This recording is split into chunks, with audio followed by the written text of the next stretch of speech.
వసుదేవసుతం దేవం కంసచాణూరమర్దనం దేవకీ పరమానందం కృష్ణం వందే జగద్గురుం కృష్ణం వందే జగద్గురుం వెంకటాచలనిలయం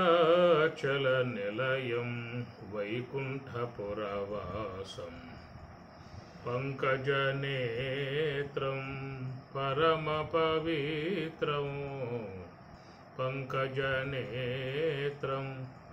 పరమపవిత్రం శంఖచక్రధరం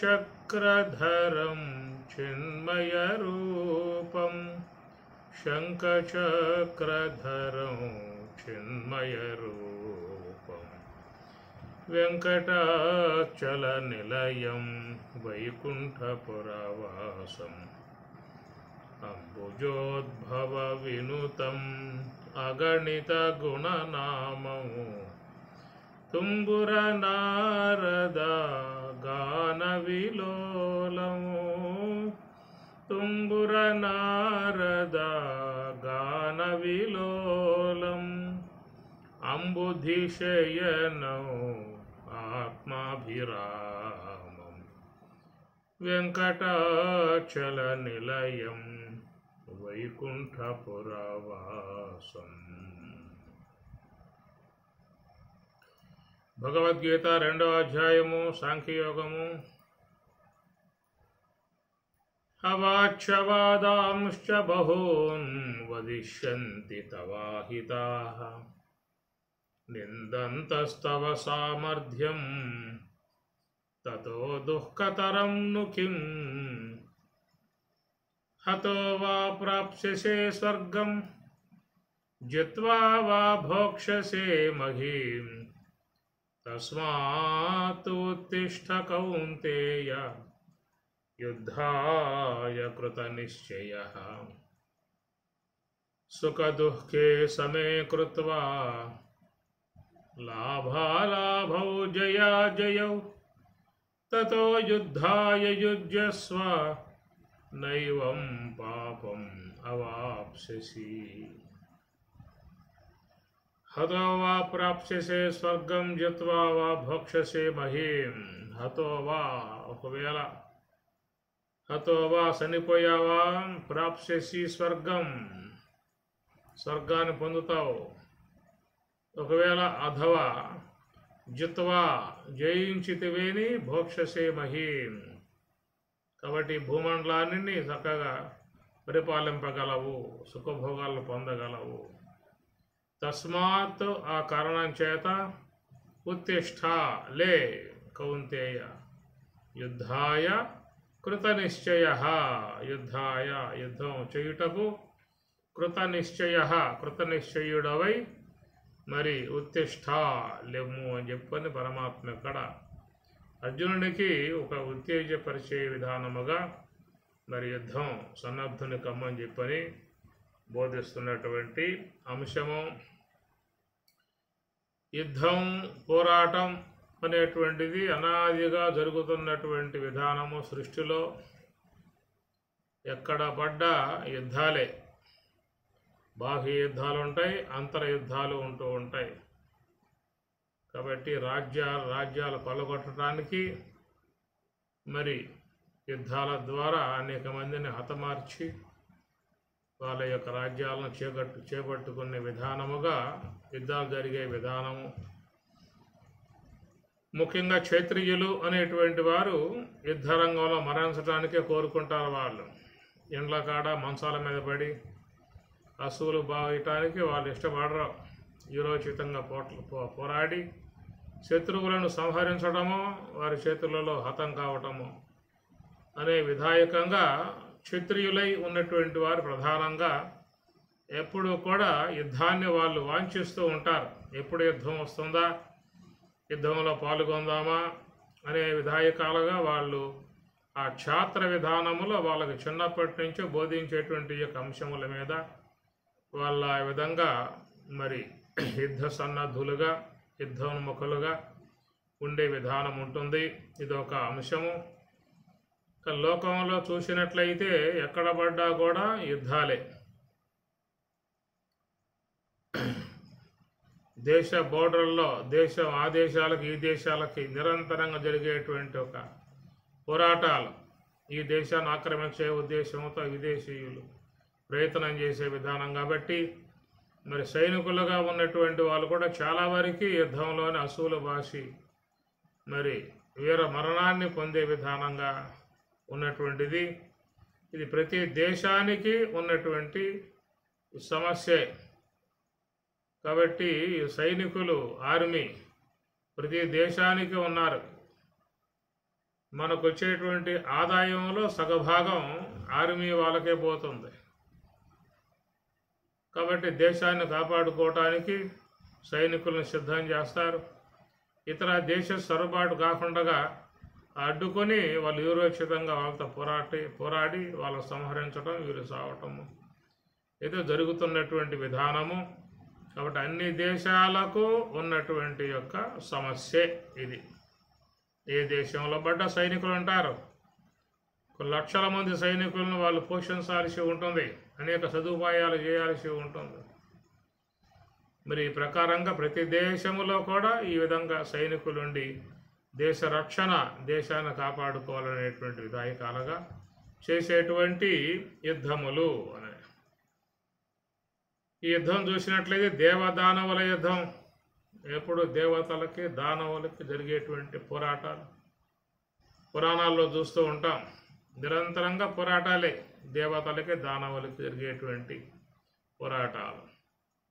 ఎందుకంటే దానవులు దేవతలను జయించి స్వర్గలోకాన్ని చేజిక్కించుకోవాలి అనేటువంటి అపేక్ష అన్నమాట.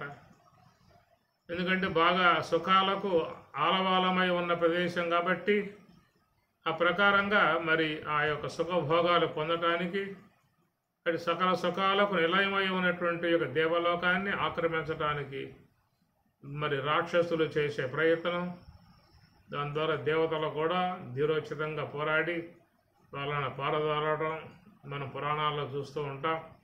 పురాణాలన్నీ కూడా ఈ దేవదానవుల యుద్ధాలే కనపడేటువంటి విధానము. రామాయణం తీయండి, రామాయణంలో కూడా యుద్ధాలే, ఎప్పుడు యుద్ధం జరిగే విధానాలే. కాబట్టి రాముడు లక్ష్మణ సమేతుడై అరణ్యానికి పోయినప్పుడు కరదోషణాదులను 10,000 మందిని ఒక ఊసకోద కోసి త్రుటి కాలంలో అందరినీ నేలమట్టం చేసిన విధానం. రాముడు మహాపరాక్రమశాలి, ధనుష్టంకారం చేసి నిలబడ్డాడు అంటే రుద్రుడే. ఆ విధముగా మరి రామ బాణం తిరుగులేని బాణం ఎంతోమంది రాక్షసులను హతమార్చిన విధానముగా రామాయణంలో చూసినట్లయితే అక్కడ కూడా యుద్ధం. భారతంలో పోయినా అక్కడ కురుక్షేత్ర సంగ్రామం, అది ఒక పెద్ద పోరాటాలు, అది కూడా యుద్ధమే. ఎక్కడ చూసి రక్త చరిత్రలే, ఒకరినొకరు చంపుకునేటువంటి విధాయకాలుగా లోకంలో సాగిపోతూ ఉన్నాయి. ఇటు రాజకీయం చూద్దాము అంటే ఇది కూడా అరాచక విధాయకాలుగా, పరిపాలనా విధానాలన్నీ కూడా రక్తపాతముగా సాగిపోతున్నటువంటి విధానాలు. ఇదొక యుద్ధ వాతావరణము. విశ్వంలో అనాదిగా జరుగుతున్నటువంటి పోరాటం. ఇట్లా దేవదానవులు కానీ, క్షత్రియులు కానీ, దేశ నాయకులు కానీ నిరంతరంగా జరిగేటువంటి పోరాటాలు ఎప్పుడు కూడా జరుగుతూ ఉన్నాయి. అట్లా మన శరీరంలో కూడా చూసినట్లయితే దేహపరంగా, స్థూల దేహపరంగా చూసినట్లయితే ఇక్కడ కూడా నిరంతరంగా యుద్ధం జరుగుతూనే ఉన్నది. ఇక్కడ తెల్ల కణాలు, ఎర్ర కణాలు, ఈ రెండింటికి జరిగేటువంటి పోరాటం అన్నమాట. ఇదొక పోరాటం అనేది జరగడం కారణంగా మరి అక్కడ ఆరోగ్యకరమై ఉన్న కణాలు బాగా ఏర్పడి యుద్ధం చేసి అనారోగ్యానికి హేతువుగా ఉన్నటువంటి కణజాలాన్ని అంతమొందిస్తున్నటువంటి విధానం.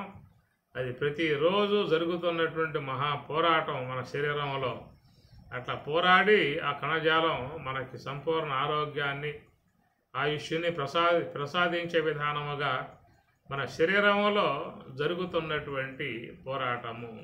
ఆ పోరాటం కనుక ఏమాత్రం సన్నగిల్లిందా అని చెప్పనంటే వ్యాధులు విజృంభిస్తాయి.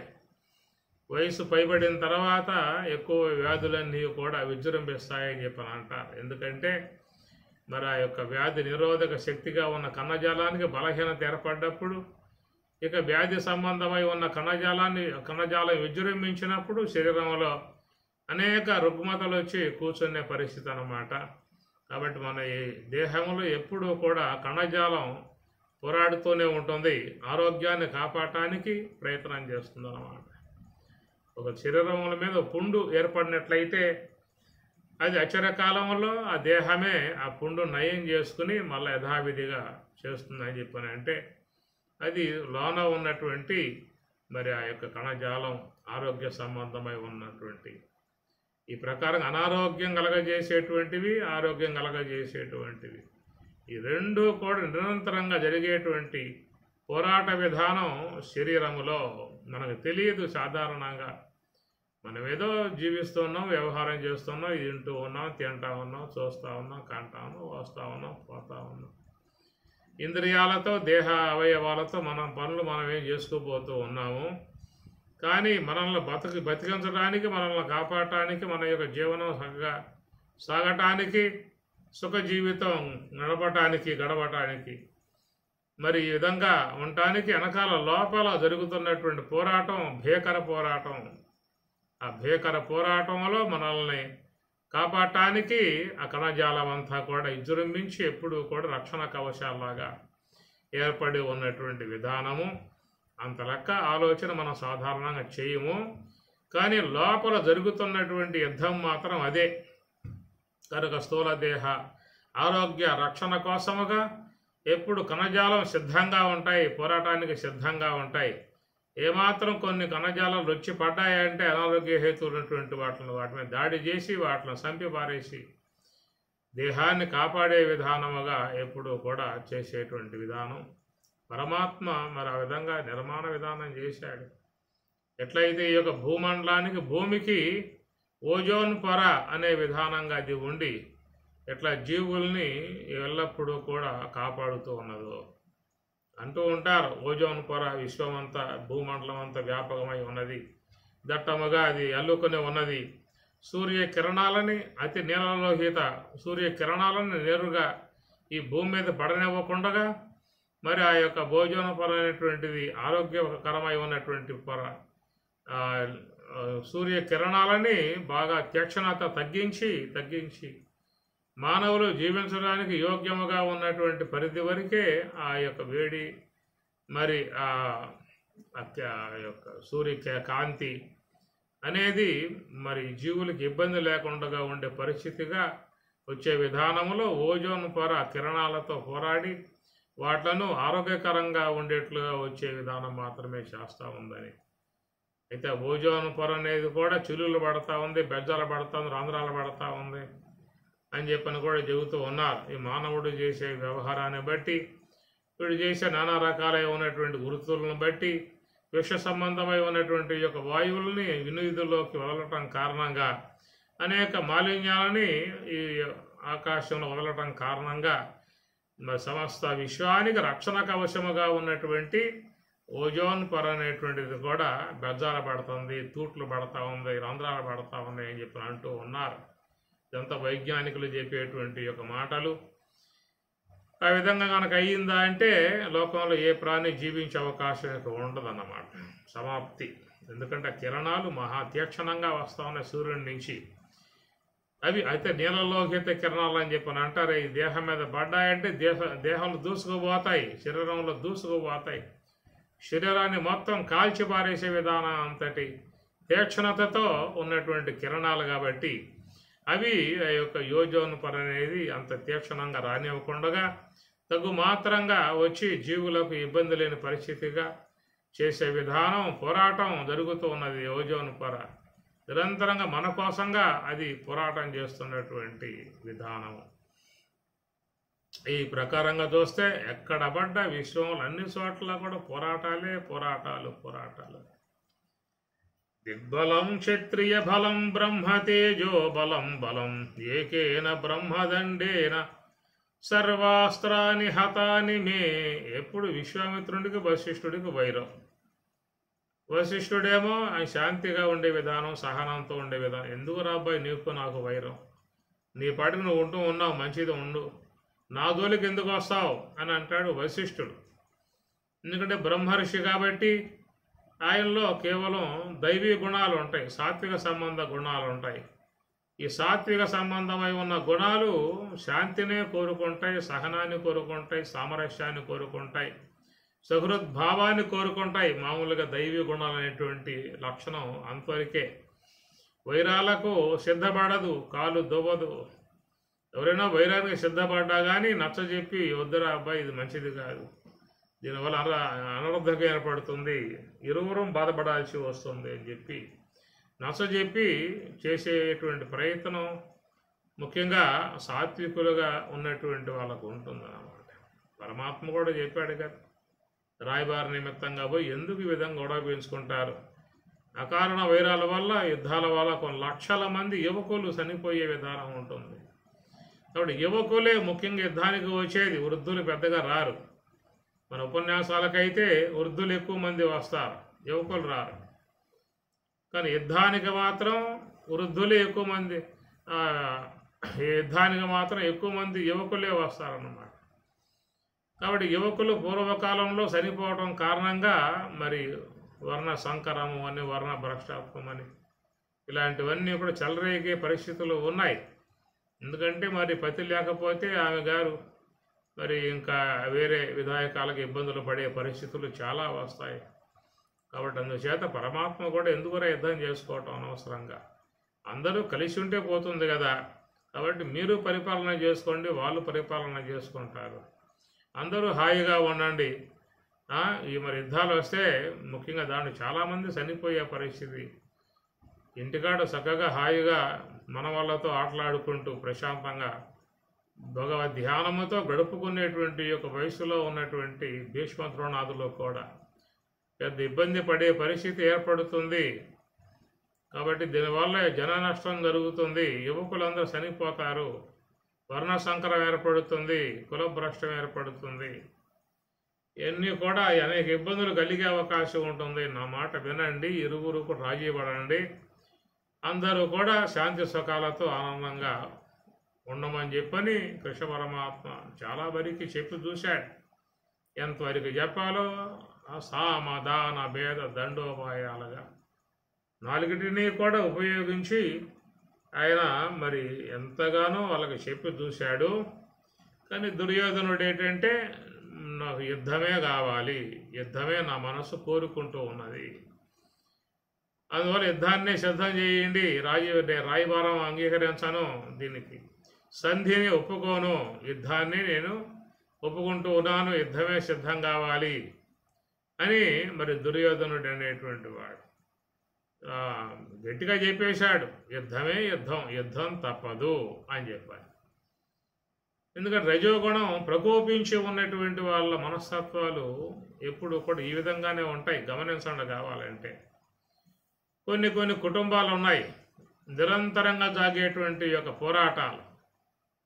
ఆ కుటుంబంలో మరి ఉన్నటువంటి సంసార గుట్టు అంటారు కదా, ఆ విధంగా మరి నాలుగో గోడల మధ్య జరిగేటువంటి ఒక పోరాటాలు ఎన్నో కుటుంబాలలో ఉన్నాయి.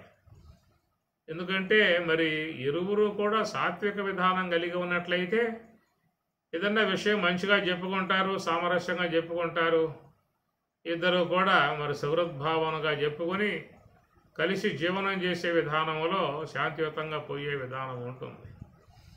అట్లా ఇరువురు కూడా మరి సాత్విక గుణం కలిగి మంచి దైవీ గుణాలు కలిగి ఉన్నటువంటి వాళ్ళల్లో ఎంతమంది ఆ విధమైనటువంటి యొక్క అనుబంధం ఏర్పడుతూ ఉన్నది. కొన్ని కుటుంబాలు ఉన్నాయి ఎంత బాగా ఉంటారంటే భార్యాభర్తలలో ఒక అన్యోన్యత ఉంటుంది, అనురాగం ఉంటుంది, చక్కగా వాళ్ళు ఇరువురు కూడా ప్రతి విషయాన్ని కూడా మాట్లాడుకుంటూ ఉంటారు. ఏ సమస్య వచ్చినా కానీ దాన్ని ఎట్లా పరిష్కరించుకోవాలో విచారించుకుంటూ ఉంటారు. ఇది కుటుంబాలలో ముఖ్యంగా ఉండేటువంటి ఒక అవగాహనాత్మకమై ఉన్న విధానం. కాబట్టి అది పెంపొందింప చేసుకోవాలి కుటుంబాలలో. భార్య భర్తగా ఉన్నటువంటి అది ముడి పడింది, ఇక మరణ పర్యంతం ఆ ముడి అట్లాగే ఉండిపోతుంది. ఇక ఆ ముడిలో ఇప్పే అవకాశాలు లేవు. దాన్ని బ్రహ్మముడి అని చెప్పని 3 ముళ్ళు పడ్డాయి కదా, 3 ముళ్ళు వేసేసారు. ఎందుకంటే జీవుడు కూడా 3 గుణాలతో బద్ధుడై ఉన్నాడు, 3 దేహాలతో బద్ధుడై ఉన్నాడు, 3 అవస్థలతో బద్ధుడై ఉన్నాడు. ఇట్లా 3టితో బద్ధుడై ఉన్నాడు కాబట్టి జీవుడు వారిని ఉద్దేశించి అందరూ కూడా 3 ముళ్ళే వేసుకోవటం లాంటిది కూడా ఒక ఆచారంగా వచ్చేసేసింది. ఎవడో కూడా 5 ముళ్ళు వేయటం కానీ 6 ముళ్ళు వేయటం కానీ ఎవడు చేయడు. ఎంత అజ్ఞాని కానీ మూర్ఖుడు కానీ అవివేకి కానీ వాడు వేసేది 3 ముళ్ళే వేస్తాడు. కాబట్టి ప్రకారంగా మరి ఒక పారమార్థికముగా ఉన్నటువంటి అంశముగా ఈ 3 ముళ్ళతో బంధింపబడ్డటువంటి విధానాన్ని లోకంలో ఆ విధంగా మనకి చూపిస్తున్నటువంటి విధానము. మరి ఈ ప్రకారంగా ముడిపడిన తర్వాత మరి వాళ్ళ జీవనకాల పర్యంతం నడుచుకోవాల్సి ఉంటుంది. ఆ జీవన విధానములో ఇరువురు కూడా సాత్వికమును వహించాల్సి ఉంటుంది, సామరస్య భావాన్ని పెంపొందింపజేసుకోవాల్సి ఉంటుంది, సఖ్యతా భావనతో జీవించాల్సి ఉంటుంది. ఎలాంటి కొన్ని చిన్న ఉడుదుడుకులు వచ్చినా కానీ వాటిలను సామరస్యంగా దాటుకుంటూ పోగలిగే విధానం ఉండాలి. కాబట్టి ఈ మీద అతను, ఆమె మీద ఇతను ఒక వైరభావాలు పెంపొందింపజేసుకుని వైషమ్య భావాలు పెంపొందింపజేసుకుని ఎప్పుడు కూడా కీసులాడుకుంటూ గొడవ పడుతూ తగదా పడుతూ ఉండేటువంటి సందర్భాలు మనం లోకంలో చాలా చూస్తూ ఉంటాం. ఓ రకంగా చూసి ఇది కూడా ఒక యుద్ధరంగమే. యుద్ధరంగంలో అశాంతిని పొందే విధానాలు ఏర్పడతాయి. ఇక్కడ ఏర్పడిన యుద్ధం ఏంటంటే ఇటు ఆ యొక్క ధర్మ పాలన అనేటువంటి అంశం మీద ఏర్పడేటువంటి యుద్ధం. కాబట్టి పరమాత్మ ఎక్కడ హతో వా ప్రాప్స్యసే స్వర్గం జిత్వా వా భోక్షసే మహిం తస్మాదుత్తిష్టకం యుద్ధాయ కృత నిశ్చయ యుద్ధాయ. ఇది ఒక ధర్మ పాలన చేయటానికి, మరి సమస్త ప్రజలను కాపాడటానికి, దుర్మార్గాల పాపాలను పడకుండా కాపాడటానికి ఉన్నటువంటి కోణము నుంచి పోరాట విధానాన్ని ఇక్కడ చెప్పేటువంటి యొక్క అంశము. ఈ పోరాటం చూసినట్లయితే లోకంలో అన్ని చోట్ల ఈ పోరాటాలు మనకి కనబడుతున్నటువంటి విధానము. ఇంకా చెప్పుకున్నాం కదా, దేవదానవుల యుద్ధం అన్నట్లుగా మునులలో కూడా యుద్ధం. మునులు అంటే వశిష్ఠుడు, విశ్వామిత్రుడు ఇరువురు కూడా ముని వృత్తిలో ఉన్నారు, సాధు వృత్తిలో ఉన్నారు, తపో వృత్తిలో ఉన్నారు. ఈ విధంగా ఉన్నా కానీ ఇరువురి మీద ఈ వైషమ్య భావాలు వీడలేదు. అనగా వశిష్ఠుడు ఈ వైషమ్యం వహించాడా అంటే ఆయన శాంతినే కోరుకుంటూ ఉన్నాడు, ఆయన సహనమే కలిగి ఉన్నాడు. ఎందుకురా ఈ ప్రకారంగా వైషమ్యాలు చేసుకోవటం, మంచిగా ఉంటే పోతుంది కదా అనేటువంటి దాయంగా వశిష్ఠుడు చెప్పినా కానీ రజోగుణం ప్రకోపించి ఉన్న విధానంలో గల విశ్వామిత్రుడు ఆయన శాంతించి ఉండే విధానం కనపట్టలేదు. కాబట్టి మనం చెప్పుకుంటున్న అంశం ఏంటంటే ఇది సాత్వికము రజోగుణాలు ప్రకోపించినట్లయితే దానివల్ల ఇండ్లలో శాంతి లేకుండా, సుఖం లేకుండా నిరంతరముగా వైషమ్యాలతో, విద్వేషాలతో ఎడమకం పెడమకం 96 36 90 అటు చూస్తుంది, 6 ఇటు చూస్తుంది, 3 ఇటు చూస్తుంది, 6 అటు చూస్తుంది అన్నట్లుగా ఎడముఖం పెడముఖాలుగా సాగుతున్నటువంటి కుటుంబాలు చాలా లోకంలో మరి ఉన్నటువంటి ప్రచ్ఛన్న యుద్ధం, లోపల గృహాలలో జరిగేటువంటి యొక్క యుద్ధం. ఎందుకంటే లోన ఉన్న గుట్టు బయటపడకూడదు కాబట్టి ఎవరో కూడా తన గుట్టుని, ఇంటి గుట్టుని రట్టు చేసుకునే ప్రయత్నం చేయరు. ఆయుహు విత్తం గృహఛిద్రం మంత్రమైదున భేషజం తపోదానాపమానంచ నవగోప్యాని యత్నతః అని నీతి శాస్త్రకారులు కూడా చెబుతున్నమాట. ఆయుహు విత్తం, ఆయుహు విత్తం గృహఛిద్రం, గృహంలో ఉన్నటువంటి గొడవలు ఏవైతే ఉంటాయి అవి బయట చెప్పుకోకూడదని చెప్పినాను. ఆయుహు విత్తం, విత్తం కూడా తన ఇంట్లో ఎంత డబ్బు ఉందో చెప్పుకోకూడదని చెప్పినాను. చెప్పుకోవటం వల్ల సమస్యలు వస్తాయి. మంత్రమైదున భేషజం, మంత్రంలో కూడా పూర్వకాలంలో అంత తేలిగ్గా చెప్పేవాళ్ళు కాదు. చాలా కాలం గురు శుశ్రూష చేసి వాళ్ళకెంతో నమ్మకంగా ఉండి వాళ్ళకి అంకిత భావనగా, సేవాభావనగా ఉన్నటువంటి వాళ్ళని రావించి మరి ఆ ప్రకారంగా చేసేవాళ్ళు. అలాంటి విధాయకాలుగా ఉన్నటువంటి దాంట్లోనే వాళ్ళు చక్కటి శాంతిని పొందే అవకాశం ఏర్పడుతుంది. కాబట్టి ఈ వైషమ్యాలకు దూరముగా ఉండే విధానంగా ఉండాలంటే మరి మంచి సాత్వికం ఉండాలి. ఇది పెంపొందింప చేసుకోవాల్సి ఉంటుంది. ఈ రజోగుణాలు ప్రకోపింపబడ్డాయి అని చెప్పనంటే ఎక్కడ పడ్డా కూడా మరి వైషమ్యాలే వచ్చే అవకాశం ఏర్పడుతుంది. ఇది ఈ యొక్క యుద్ధం అనే విషయం చూసినట్లయితే కుటుంబాలలో చాలా కుటుంబాలు ఇలాంటి యొక్క పోరాటాలతోనే ఆరాటాలతోనే శాంతి లేక సుఖం లేక ఎవరికి కూడా మరి కలయికలు లేక సామరస్యం లేక విభేదాలతో ఎడమకం పిడమకాలతో యుద్ధాలు జరుగుతున్నటువంటివి. ఏదో బౌర్డర్లో అనగా ఆ యొక్క దేశ సరిహద్దులలో యుద్ధాలని చెప్పాలంటే అదేదో దేశాన్ని కాపాడటానికి దేశంలో ప్రజలను కాపాడటానికి వాళ్ళు చేస్తున్నటువంటి యుద్ధం. అట్లా దేవదానవుల యుద్ధం అని చెప్పానంటే ఈ దానవులు పెంచి పెరిగి వాళ్ళు కనుక సమస్త రాజ్యాలను ఆక్రమించినట్లయితే వాళ్ళ వల్ల ప్రజలు ఇబ్బంది పడే పరిస్థితి ఉంటుంది. కాబట్టి అలాంటి వాళ్ళకి రాజ్యాలు రాకుండా వాళ్ళని తరింగొట్టి మరి దూరంగా పారద్రోలే విధానముగా దేవతలు చేస్తున్నటువంటి విధానం అన్నమాట. కాబట్టి ఆ ప్రకారంగా మరి దేవతలు చేసే యుద్ధానికి ఒక అర్థం ఉన్నది.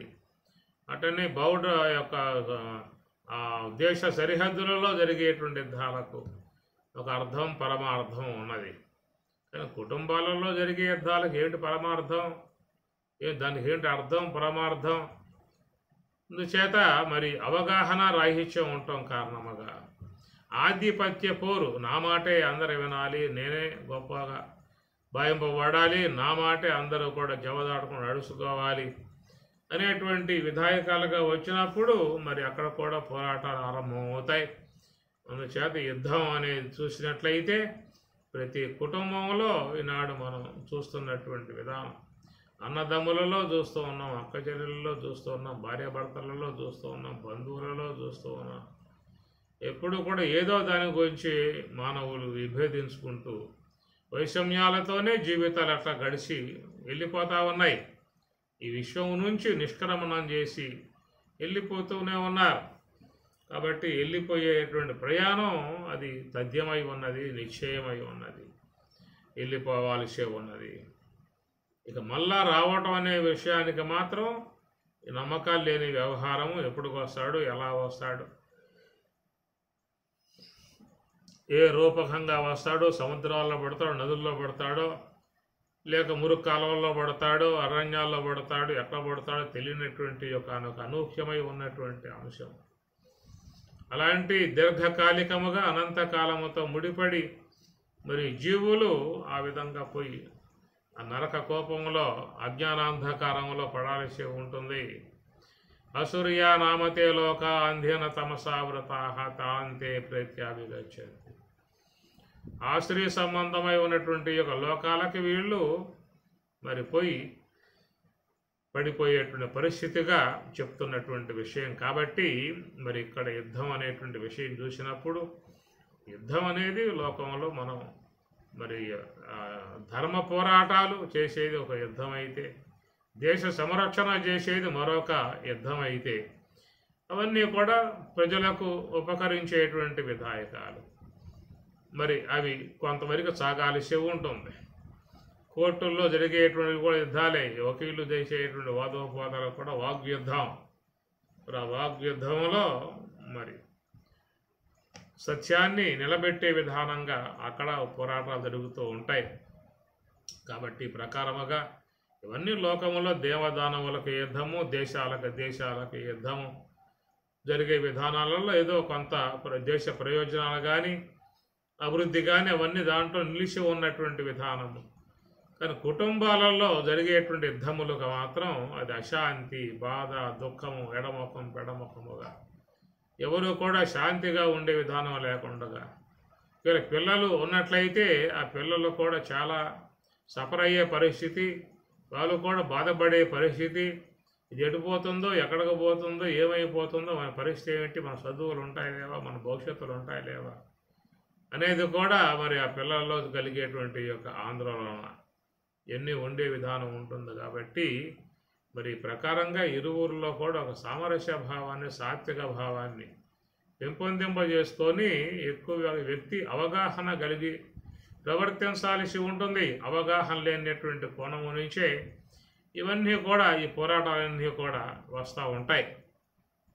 అది ఆ ప్రకారముగా యుద్ధం అని చెప్పనేటువంటి మాట ఆడ క్షాత్ర విధానంగా యుద్ధం అంటే ధర్మ సంస్థాపన కోసం అనేది అది కొన్ని అంశాలు ఉన్నాయి. కాబట్టి ఈ విషయంలో యుద్ధం అనేటువంటి విషయం కుటుంబాలలో ఇది తల ఎత్తకూడదు. ముఖ్యంగా మరి ఏ కుటుంబంలో ఆధ్యాత్మికత ఉంటుందో ఆ కుటుంబం చాలా వరకు ఈ యుద్ధాల నుంచి బయటపడే అవకాశం ఉంటుంది. కనుక కుటుంబంలో అందరూ కూడా ఏదో సమయంలో సత్సంగం పెట్టుకొని తాత్విక సంబంధమై ఉన్న విషయాలని గనక అధ్యయనం చేసినట్లయితే ఆ కుటుంబంలో అందరికీ కూడా ఇలాంటి ఆధ్యాత్మిక వాతావరణం ముఖ్యంగా వస్తుంది. కనుక పెద్దలుగా ఉన్నటువంటి వారు కుటుంబాలలో ఇలాంటి యొక్క సత్సంగాలు వారు ఏర్పాటు చేసుకుని మన తాత్విక సంబంధమై ఉన్నటువంటి యొక్క అంశములు చక్కగా వాళ్ళకి మరి వచ్చినట్లయితే వాళ్ళ జీవన విధానంలో కూడా మంచి మార్పులు వచ్చే అవకాశము ఉంటుంది. కనుక ఈ విషయం మీద మరి అందరూ కూడా అవగాహన చేసుకోవాల్సి ఉంటుంది. అటు అవగాహన లేని విధానాల నుంచే ఎంతోమంది పోరాటాలు చేయలేక చివరికి కోర్టులు ఆశ్రయించి మరి విడాకులు కోరుకునే పరిస్థితి దాకా ఈనాడు ఎంతో వేల మంది దంపతులు కోర్టులను ఆశ్రయిస్తూ ఉన్నారు. మాకు విడాకులు ఇచ్చేయండి, మమ్మల్ని ఏరు చేసేయండి, మా బతుకులను బతుకుతామని. కారణం ఏంటంటే మనుషులలో ఒక అవగాహన రాని కారణంగా, మనుషులలో ఒక సామరస్య భావం లేని కారణంగా, వాళ్ళలో సహృద్భావన అనేది లోపించడం కారణంగా మరి వ్యక్తులలో ఈ యొక్క ఆశ్రయ సంబంధమై ఉన్న గుణాలు ఎక్కువ శాతం పనిచేస్తున్నటువంటి విధానము. ఇది ఈ పోరాటాల కారణం ఏంటంటే ఆశ్రయ సంబంధమై ఉన్న గుణాలని పెంపొందింపజేసుకోవటం, వాటినే జీవన విధానంలో వాటి ప్రయోగాత్మకముగా వాటిలను మరి ప్రజెంట్ చేయటం, ఇవన్నీ కూడా చూసినట్లయితే మనుషులు చాలా వరకు మనశ్శాంతి లేకుండా పోతున్నటువంటి పరిస్థితి. కాబట్టి ఇక్కడ యుద్ధం అనేది అన్ని చోట్ల అన్ని కోణాలలో యుద్ధ వాతావరణాలే కనబడుతున్నటువంటి విధానములు. అది ఇక ఇంకో విషయానికి వస్తే ఆధ్యాత్మిక పరంగా వచ్చినట్లయితే ఇక్కడ కూడా ఒక సాధకుడకు యుద్ధం అనేటువంటిది సిద్ధమై ఉన్న విధానము. ఇందా చెప్పుకున్నాం కదా, దేశ సరిహద్దులలో జరుగుతున్న యుద్ధాలు, దేవధనంలో జరుగుతున్నటువంటి యుద్ధాలు, క్షాత్ర కుటుంబాలలో జరిగేటువంటి యుద్ధాలు, దేశ సంరక్షణ కోసంగా జరిగేటువంటి యుద్ధాలు, ఈ ప్రకారంగా మరి శరీరంలో జరిగేటువంటి ఆరోగ్య కణజాలాన్ని పెంపొందింపజేసుకోవడానికి అవి చేసేటువంటి యుద్ధాలు, ఈ హేతావత్ పోగా మరి వ్యావహారికంగా చూస్తే కుటుంబాలలో కూడా నిరంతరంగా మరి చేస్తున్నటువంటి యుద్ధాలు, దానివల్ల పిల్లలందరూ కూడా సఫర్ అయి బాధపడి బెంబేలెత్తిపోయే పరిస్థితులు కూడా ఏర్పడుతూ ఉంటాయి. కాబట్టి యుద్ధాలు ఏమన్నా ఉండాలని చెప్పానంటే అది దేశ సరిహద్దులలో యుద్ధాలు అనేటువంటి అవసరం. అట్లనే మరి క్షాత్ర విధానాలలో సరైనటువంటి రాజ్యాన్ని స్థాపించి ప్రజలకు మేలు చేసే విధానముగా చేసే యుద్ధాలు కూడా అది దేశ సంరక్షణ కోసంగా ఉండేటువంటి యుద్ధాలు. ఇలాంటివన్నీ కూడా ఏదో కొంత ఉపకారం అనేటువంటి అంశం కనబడుతున్నటువంటిది. కానీ మనిషి యొక్క సూక్ష్మ దేహంలో చేరి ఉన్నటువంటి గుణాలు, దైవీ గుణాలు, ఆశ్రయ గుణాలు, వాటికి జరిగేటువంటి యొక్క యుద్ధం నిరంతరంగా ఉండేటువంటి యుద్ధము కనుక లోపల ఉన్నటువంటి ఆశ్రయ సంబంధమై దైవీ సంబంధమై ఉన్న గుణాలతో జరిగేటువంటి అందువల్ల పరమాత్మ దైవాసుర సంపత్తి అనేటువంటి నామకరణం చేసి ఈ దైవీ గుణాలంటే ఏమిటి, ఆశ్రయ గుణాలంటే ఏమిటి అనేటువంటి విషయం మీద చాలా విస్తృత స్థాయిల్లో స్వామివారు మరి ఈ 16వ అధ్యాయంలో మంచిగా చెప్పుకొచ్చే విషయాలు, యుద్ధానికి సిద్ధపడేటువంటి గుణాలు. కాబట్టి ఇది ఆశ్రయ గుణాలు అన్నారు. ఆశ్రయ గుణాలు అనేటువంటి ఎప్పుడూ కూడా మరి ఇలాంటి యుద్ధాలకే సిద్ధపడే విధానం ఉంటుంది. ఎంత మనం సాత్వికంగా బతుకుదామన్నా, ఎంతగా దూరానికి పోయి బతుకుదామని చెప్పనన్నా, ఎంత నోరు మూసుకొని మరి బతకాలనే అపేక్ష వాళ్ళకు ఉన్నా కానీ అనూహ్య విధాయకాలుగా వాళ్ళ మీదకు వచ్చి పడతానే ఉంటాయి. ఇవన్నీ కూడా అవి తట్టుకోలేక దూరంగా పారిపోయే ప్రయత్నం చేస్తూ ఉంటారు. కాబట్టి సాత్వికుడు ఎప్పుడూ కూడా ఇలాంటి వైరాలు కోరుకునే విధానం ఉండదు. రజస్సు తమస్సులు ప్రకోపించి ఉన్న విధానం నుంచే ఇలాంటి యుద్ధాలకు సిద్ధపడేటువంటి పరిస్థితి కూడా ఏర్పడుతుంది. కాబట్టి వాళ్ళకి ఎంత చెప్పినా కానీ వినిపించుకునే పరిస్థితి కాదు. కృష్ణ పరమాత్మ కౌరు పంపాడు, ఏ కృష్ణ. కాబట్టి వాసుదేవుడు అనేటువంటి విధానంలో ఎవరో ఒకరే ఉండాలి. కనుక నేను పౌండ్రక వాసుదేవుణ్ణి, కనుక సర్వజ్ఞుణ్ణి, సమస్త శక్తులు ఉన్నటువంటి వాడిని, సమస్త మహిమలో ఉన్నటువంటి వాడిని, నేనే శ్రీహరి యొక్క అవతారం. అందుచేత నా యొక్క నామాన్ని నువ్వు పిలుచుకుంటూ ఉన్నావు కాబట్టి నీ నామానికి బదులుగా మరొక నామం పెట్టుకో, వాసుదేవ అనే పదం తీసిపారేయి, తగవు నువ్వు అని ఇట్లాగా పౌండ్రక వాసుదేవుడు కృష్ణ పరమాత్మ మీద యుద్ధానికి వస్తాడు. ఆయన కూడా చెప్పాడు, ఎంతోగానో చెప్పాడు, వద్దురా అబ్బాయి, గొడవల వల్ల చాలా నష్టమైపోతుంది అని చెప్పినా కానీ పౌండ్రక వాసుదేవుడు వినలేదు. యుద్ధానికి వస్తావా లేదా అని చెప్పి కూర్చున్నాడు. అంతే, వాని యొక్క మక్కువ తీర్చడానికి పరమాత్మ కూడా యుద్ధానికి సిద్ధపడి చివరికి పౌండ్రక వాసుదేవుణ్ణి మరి పంపించేశాడు అక్కడి నుంచి. ఇట్లాగా ఈ రజస్సు తమస్సులో ఉన్నటువంటి విధాయకాలలో వాళ్ళు యుద్ధ వాతావరణం సృష్టిస్తారు, యుద్ధ వాతావరణం తీసుకొస్తారు. ఎంత ప్రశాంతంగా ఉన్నటువంటి దాన్ని కూడా యుద్ధం అనేటువంటి విధాయకాలుగా వాళ్ళు తీసుకొచ్చే ప్రయత్నం చేస్తూ ఉంటారు. ఎందుకంటే మరి రజోగుణ తమో గుణాలు ప్రకోపించి ఉన్న విధానాలు కాబట్టి పిల్లల్లో ముఖ్యంగా ఇలాంటి గుణాలు విజృంభించకుండా ఉండేటువంటి ప్రయత్నం కూడా పెద్దలు వహించాల్సి ఉంటుంది. ఈ రజోగుణ తమో గుణ ఈ ఆసురి గుణాలను పెంపొందింపజేసేటువంటి దృశ్యాలకు కూడా దూరంగా పెట్టగలిగే పరిస్థితి చేయాలి. ఎందుకంటే పిల్లలలో ఆ విధంగా మరి ఆ దృశ్య రూపముగా ప్రవేశించినప్పుడు వాళ్ళలో కూడా క్రూర వైరాలు పెంపొందింపజేసుకుంటారు, కక్షలు పెంపొందింపజేసుకుంటారు. ఇలాగా కుటుంబాలలో మరి పూర్వకాలం చూసినట్లయితే పిల్లలకు చిన్నప్పటి నుంచే వేదము, భగవద్గీత, ఉపనిషత్తులు అవన్నీ నేర్పుతూ కంఠస్థం చేయిస్తూ ఒక మంచి వాతావరణాన్ని ఆ కాలంలో పెద్దలు ఇచ్చుకుంటూ తీసుకెళ్లారు పిల్లలను. కాబట్టి ఆ ప్రకారముగా మరి ఈ యొక్క యుద్ధం అనే మాట వచ్చింది. కాబట్టి యుద్ధం బార్డర్లో ఉంటే ఆ యొక్క దేశ సరిహద్దుల్లో ఉండుగాక అది దేశం యొక్క సంబంధ వ్యవహారం. దేవ దానవులకు ఒకవేళ యుద్ధం ఉండుగాక అది కేవలం పురాణాలకు సంబంధించినటువంటి అంశము. కానీ కుటుంబాలలో జరిగే యుద్ధాలు నిరుపయోగం, వాటి వల్ల ఎవరో కూడా శాంతిగా ఉండే అవకాశాలు లేవు. పిల్లలు కూడా చాలా మానసికంగా దెబ్బతినే పరిస్థితులు ఏర్పడతాయి. కాబట్టి ముడి పడింది, బ్రహ్మ ముడి పడింది, చచ్చిపోయేదాకా ముడి ఉండేటువంటిది అది విడబడేది కాదు, ముడి విడబడేది కాదు, మరణ పర్యంతం వరకు సాగిపోయేటువంటి విధాయకాలుగా ఒప్పందం అయిపోయింది, శాసనం జరిగిపోయింది. అది వందల మంది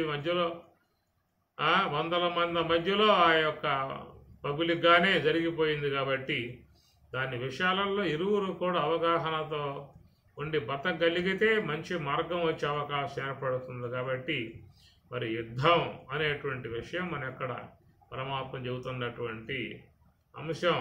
యుద్ధం యుద్ధం యుద్ధం. హతో వా ప్రాప్స్యసే స్వర్గం జిత్వా వా భోక్ష్యసే మహీం తస్మాదుత్తిష్ఠ కౌంతేయ యుద్ధాయ కృత నిశ్చయః. యుద్ధానికి సిద్ధపడు అని పరమాత్మ చెబుతూ ఉన్నాడు. కాబట్టి దీన్ని బట్టి చాలామంది పరమాత్మ హింస ప్రోత్సహిస్తూ ఉన్నాడా, యుద్ధం చేయమని చెప్పి అంటూ ఉన్నాడు ఈయన గారు. వాడు యుద్ధం వద్దని చెప్పి అంటూ ఉంటే యుద్ధాన్ని ఈయనే ప్రోత్సహిస్తూ ఉన్నాడు అనేటువంటిది కూడా ఆక్షేపంలో గతంలో చాలామంది లేవనెత్తడం కూడా జరిగింది. కాబట్టి వాస్తవికంగా చూసినట్లయితే ఆయన యుద్ధం అనేటువంటి దాన్ని ఆయన సంకల్పించలేదు. అనూహ్యముగా వాళ్ళలో వాళ్ళకు వైషమ్యాలు పెరిగి యుద్ధం సిద్ధమై వచ్చినటువంటి విధానం. కాబట్టి ఇవన్నీ కూడా ఒక చారిత్రాత్మకముగా పురాణ భాగాలలో చేరి ఉన్నటువంటివి. అలాంటి ఆ యుద్ధ వాతావరణం ముఖ్యంగా భార్యాభర్తలుగా ఉన్నవాళ్ళు, కుటుంబ పరంగా ఉన్నటువంటి వాళ్ళు అలాంటి వాట్లను ఆశ్రయించకుండా ఉండగలిగితే జీవితం సుఖంగా సాగిపోయే అవకాశం అనేటువంటిది ఏర్పడుతుంది. మీరు గమనించండి, ఇక్కడ స్వామి చెప్పి చాలా అద్భుతంగా ఉన్నాయి విషయాలు. 37వ శ్లోకంలో హతోవా ప్రాప్స్యసే స్వర్గం యత్వావా భోక్షసే మహిం. ఒకవేళ నువ్వు గనక చనిపోయినట్లయితే స్వర్గలోకానికి పోతావా, జయించావు అంటే రాజ్యాన్ని భోగిస్తావు. తస్మాత్ ఆ కారణం చేత ఉత్తిష్టాలే యుద్ధానికి సిద్ధపడు అని చెప్పిన మాటలు మనకి శ్లోకం వినపడతా ఉన్నాయి. అదే 38వ శ్లోకంలో పోయినట్లయితే సుఖ దుఃఖే సమయకృత్వా లాభాలాభౌ జయాజయో తతః యుద్ధాయ యుజ్యస్వ న ఏవం పాపం అవాప్స్యసి. ఏమి సుఖ దుఃఖముల యందు లాభ నష్టముల యందు జయాపజయముల యందు సమబుద్ధితో ప్రవర్తించు. తతః అటు వేమట యుద్ధాయ యుద్ధం కొరకు యుజ్యస్వ సంసిద్ధుడవుగము.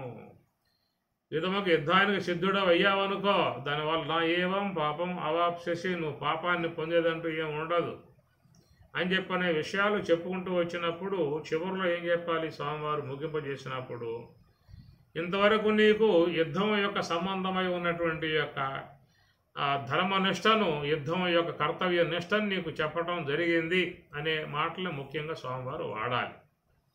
ఎందుకంటే చెప్పినటువంటి యొక్క అంశము అదే కాబట్టి. 8 శ్లోకాలలో మనం చెప్పుకున్నాం, క్షాత్రాష్టకం అని చెప్పుకున్నాం కదా. కాబట్టి క్షత్రియ సంబంధమై ఉన్నటువంటి యొక్క దానికి ప్రోద్బలముగా ప్రోత్సాహముగా నడిచేటువంటి యొక్క శ్లోకాలు మొత్తం 8 ఉంటాయి అక్కడ. దానినే క్షాత్రాష్టకం అన్నారు.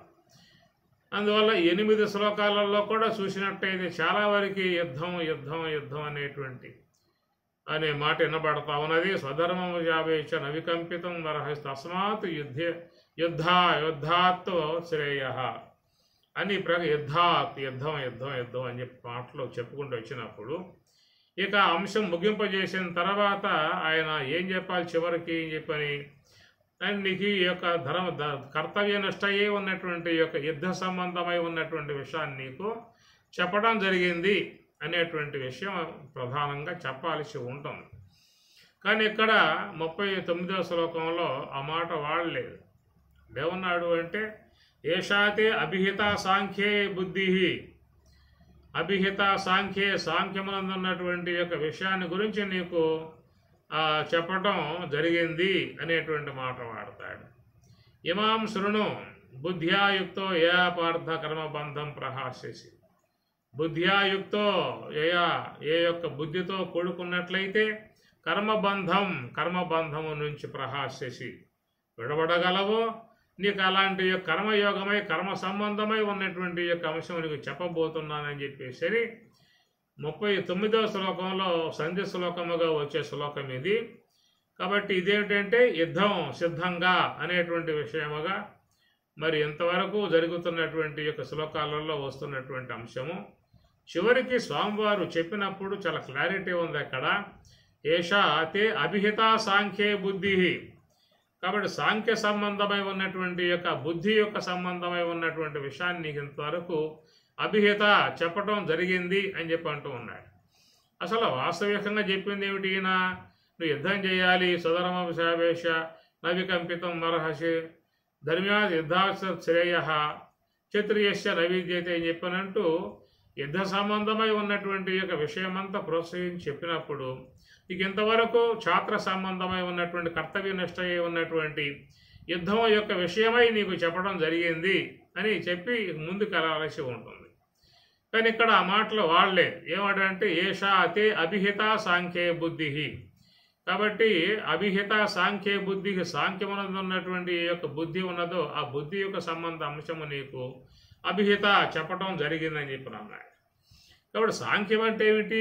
సాంఖ్యము అంటే యోగ సమాధికి సంబంధించిన అంశం అది. ఎత్ సాంఖ్యై ప్రాప్యతే స్థానం తత్ యోగై అపి గమ్యతే. యత్ సాంఖ్యై ఏ యొక్క మహాత్ములు బ్రహ్మవేత్తలు ఏ యొక్క సాంఖ్యేయమైనటువంటి యోగ సమాధి సంబంధము శాంతిని సాంఖ్యాన్ని పొందుతూ ఉన్నటువంటి విధానంగా చెప్పేటువంటి మాటలో. కాబట్టి భగవద్గీతలో సాంఖ్యము అనే దానికి జ్ఞానయోగము, యోగ సమాధి, అక్కడ ఆయన చెప్పినటువంటి యొక్క విషయం సాంఖ్యం అనే పదానికి అక్కడ చెప్పుకొచ్చాడు, యోగ సమాధి కాడ చెప్పుకొచ్చాడు. ఇప్పుడు గమనించండి, శ్లోకాలు మీకు 5వ అధ్యాయంలో వస్తాయి ఈ శ్లోకాలు, 6వ అధ్యాయంలో వస్తాయి. చాలా సందర్భాలలో ఈ యొక్క సాంఖ్యం అనేటువంటి పదాన్ని స్వయంగారు వాడతారు. వాడినప్పుడల్లా కూడా ఆ సాంఖ్యము అనేటువంటి మాటకి యోగ సమాధి. యత్ సాంఖ్యై ప్రాప్యతే స్థానం తత్ యోగై అపి గమ్యతే. కాబట్టి మహాత్ములు బ్రహ్మవేత్తలు ఈ యోగ సమాధి యొక్క సాంఖ్యాన్ని పొందారో తత్ యోగై అపి గమ్యతే.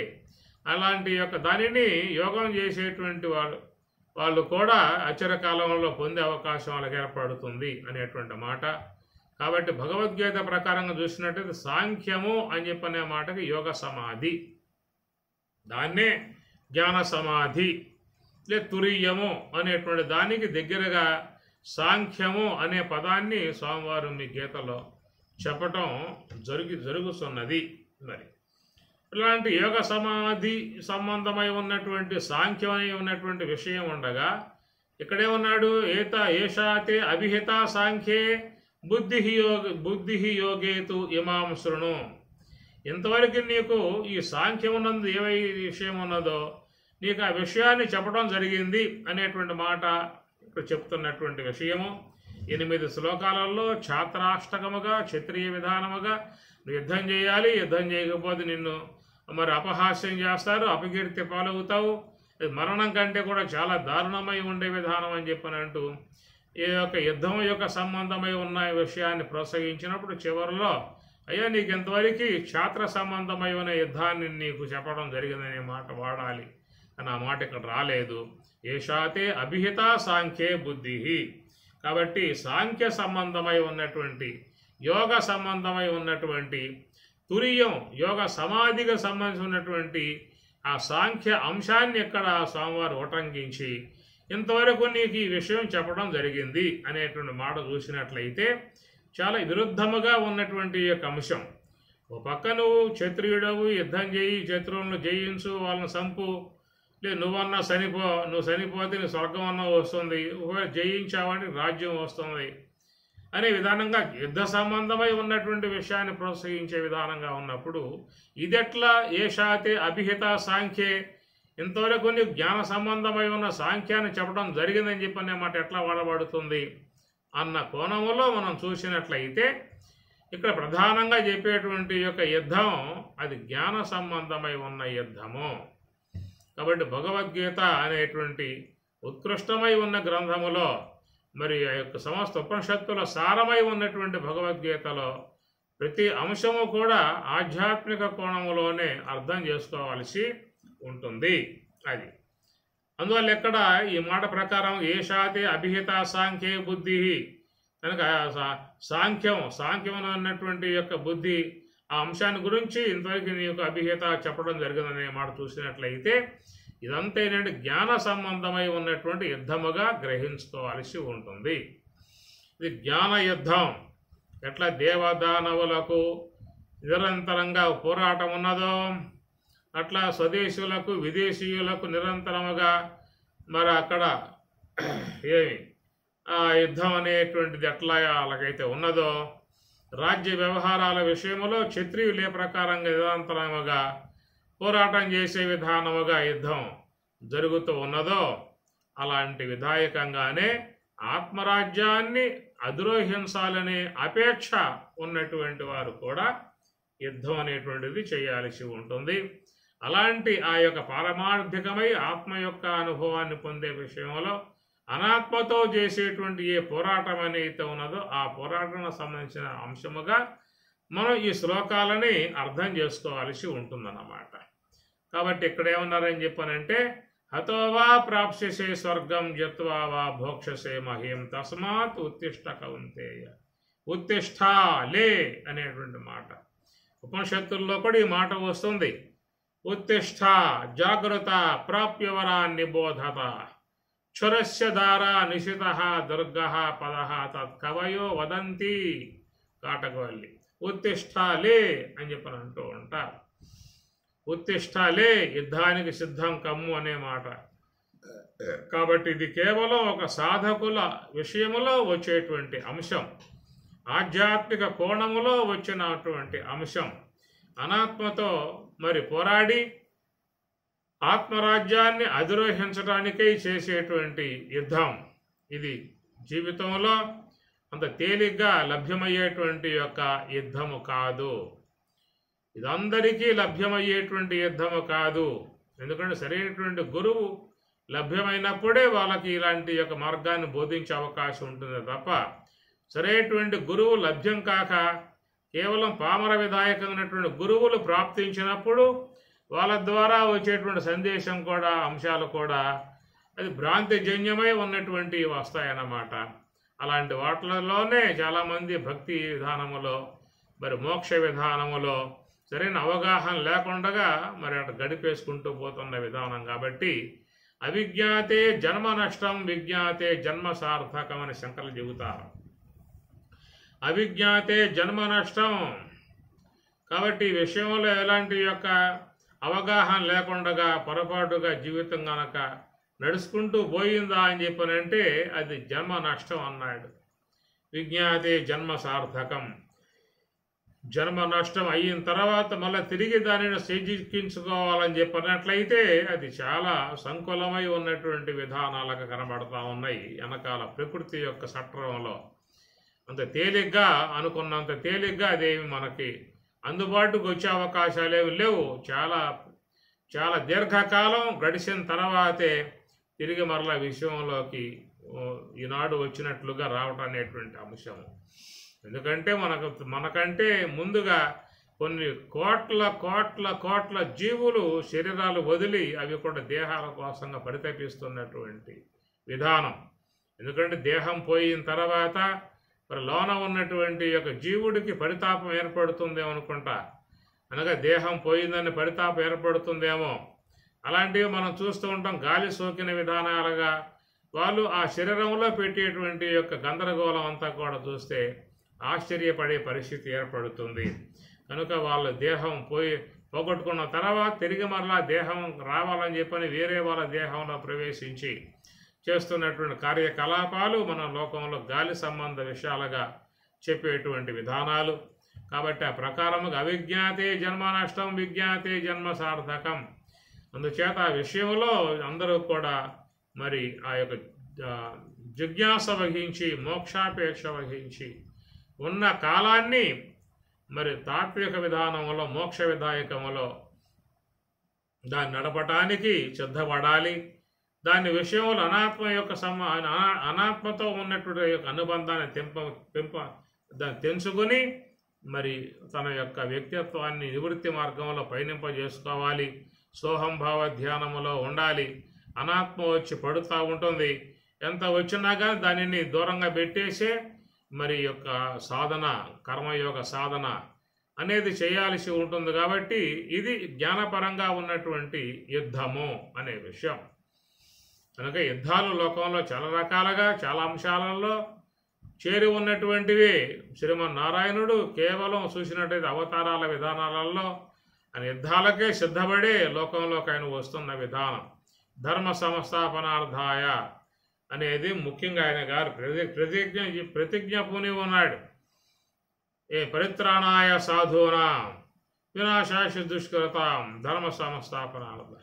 వినాశాయ దుష్కృతాం, దుష్కార్యములు చేసే వాళ్ళని వధించడం అనేటువంటి విషయము, మరి సన్మార్గంగా పోయేటువంటి వాళ్ళని కాపాడడం అనేటువంటి ఆయన గారు వహించిన విధానం. కాబట్టి ఆయనకు వైరం తప్పే అవకాశాలు లేవు.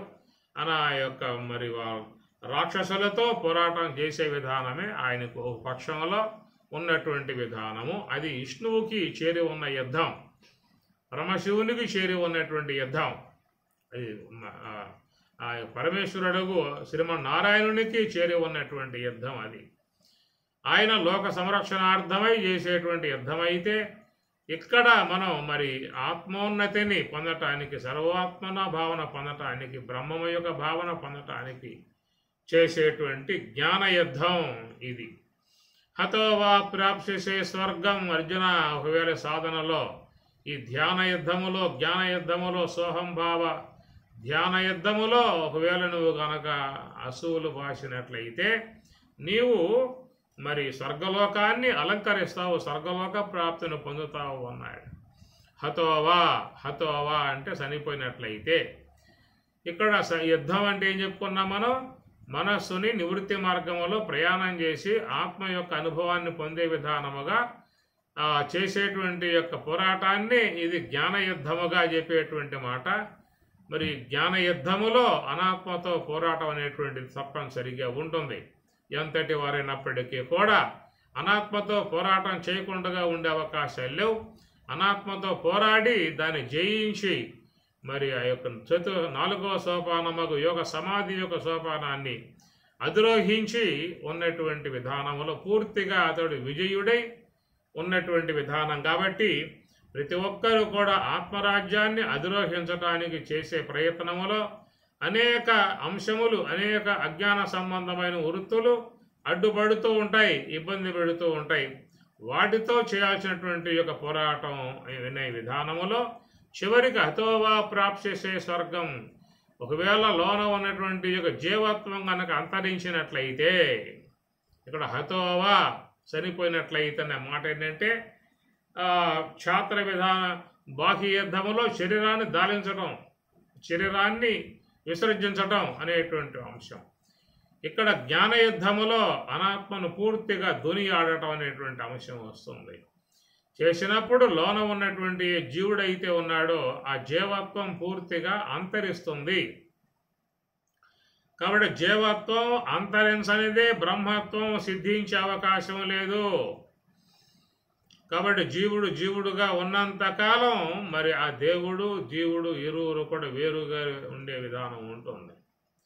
ఎప్పుడైతే లోన ఉన్నటువంటి అనాత్మను జయించి, అజ్ఞానాన్ని జయించి మరి ప్రయాణం చేస్తాడో అప్పుడు అజ్ఞానం తొలగిపోవటం వల్ల అక్కడ జీవత్వం పూర్తిగా అంతరించింది. జీవత్వం అంతరించినప్పుడు జీవో బ్రహ్మైవ నాపరహ, ఆ జీవుడు బ్రహ్మమై ఉంటాడు. కాబట్టి హతోవా ప్రాప్స్యసే స్వర్గం. స్వ అంటే తన యొక్క స్వరూపం, బ్రహ్మము యొక్క స్వరూపాన్ని పొందటమే స్వర్గం అనేటువంటి యొక్క అంశం వస్తుంది. హతోవా ప్రాప్స్యసే స్వర్గం జిత్వా వా భోక్షసే మహీం. ఒకవేళ నువ్వు జయించావు అని చెప్పానంటే జిత్వా వా భోక్షసే మహీం అన్నాడు. కాబట్టి ఈ ప్రకారముగా యుద్ధములో చక్కగా నువ్వు ఇంద్రియాలను నీ స్వాధీనం చేసుకున్నట్లయితే మరి ఈ యొక్క లోన ఉన్నటువంటి ఆత్మానందాన్ని, జీవన్ముక్త స్థితి ఆత్మానందాన్ని చక్కగా పొందే అవకాశం ఏర్పడుతుంది. కాబట్టి తస్మాత్ ఉత్తిష్ట కౌంతేయ యుద్ధాయ కృత నిశ్చయ. తస్మాత్ ఆ కారణం చేత యుద్ధం చేయుటకే కృత నిశ్చయ, నిశ్చయుడవు కమ్ము అనేటువంటి మాట ఇది అందరికీ వర్తించే విషయం. అర్జునుడికే కాదు, అందరికీ వర్తించేటువంటి అవకాశం విధానం అన్నమాట. కాబట్టి మన సమస్త మానవులలో ఎవరైతే మోక్షాన్ని అపేక్షించేటువంటి వారే ఉన్నారో వారు తప్పనిసరిగా ఈ జ్ఞాన యుద్ధాన్ని కొనసాగించి ఆత్మరాజ్యాన్ని అధిరోహించే విధానముగా ఉన్నటువంటి కోణములో స్వామివారు భగవద్గీతను ముందు పెట్టుకొని, ఈ యొక్క జ్ఞానతత్వాంశమును ముందు పెట్టుకొని చక్కటి జీవుడి యొక్క ఉద్ధారక విషయముగా స్వామివారు అనేక అంశాలు బోధిస్తూ ఉన్నారు. ఓం సహనా భవతు సహనౌ భునక్తు సహ వీర్యం కరవావహై తేజస్వినావధీతమస్తు మా విద్విషావహై. ఓం శాంతి శాంతి శాంతి. హరి ఓం తత్సతు. శ్రీ గురుభ్యో నమః. హరి ఓం.